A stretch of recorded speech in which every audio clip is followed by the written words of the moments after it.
everyone, how's it going? Matthew Bailey Media here, and welcome to another 2025 movie review. Now, I know it's been a while since I did my last one, but with this review, it is going to be on the second Marvel movie of the year, which of course is Thunderbolts.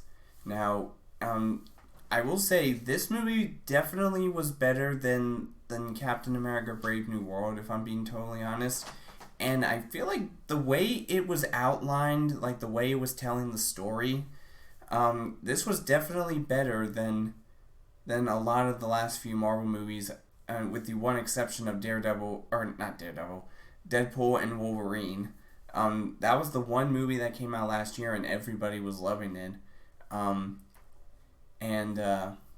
then before that, the only movie that came out in 2023 that was really good from Marvel was Guardians of the Galaxy Volume 3, which was the last movie James Gunn worked on for Marvel before he switched over to the DCU, and because he's now the head of the DC universe, and he's gonna release his first DC movie of Superman come July, I believe it is, so keep an eye out for my review on that.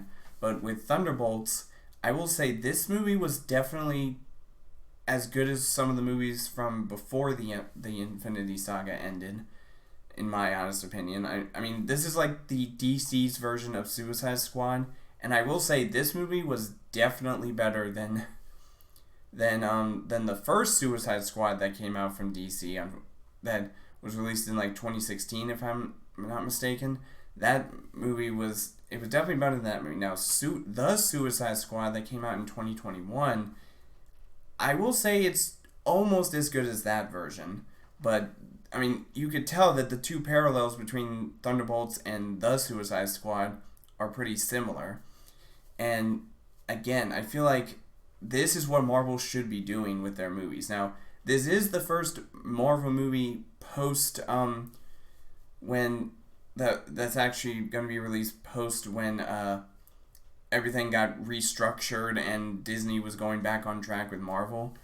Because I guess you can kind of count Deadpool and Wolverine or whatever as one of those, but in reality, Captain America: Brave New World, that was supposed to come out in 2024, and we all know how that went and everything.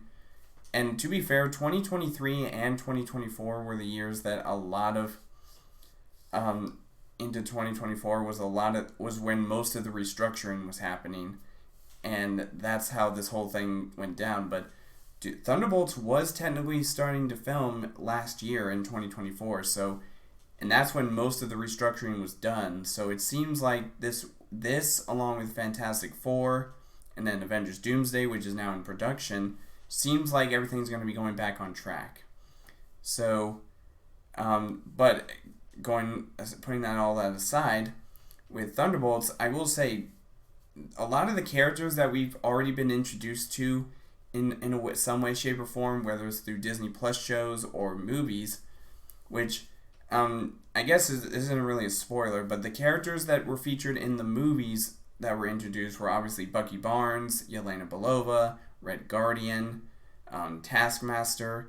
Those were 4 characters that were featured in the movies. Oh, and I almost forgot Ava Starr as Ghost, or whatever. She was featured in Ant-Man and the Wasp.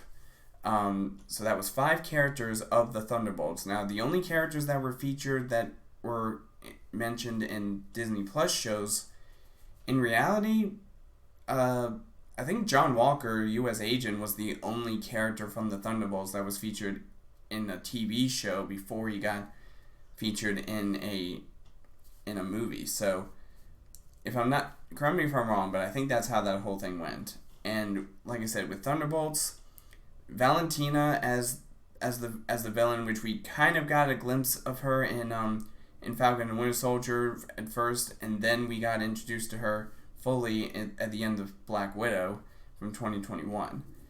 And she did get featured again in Black Panther: Wakanda Forever as the CIA director, and honestly, we haven't seen her since then. So this is the first time we've seen Valentina since Black Panther: Wakanda Forever, and then we get introduced to the somewhat villain of the show, the movie, which is Sentry, played by an actor who was actually featured in Top Gun Maverick. Great film, by the way. And I gotta say, he did an okay job portraying the character, really. I think he was like a pretty decent villain in this movie, and the way they ended off the post-credit scenes and stuff were the best way. I feel like those were some of the best post-credit scenes for Marvel that's leading into the next movie since, I gotta say, since the Infinity Saga.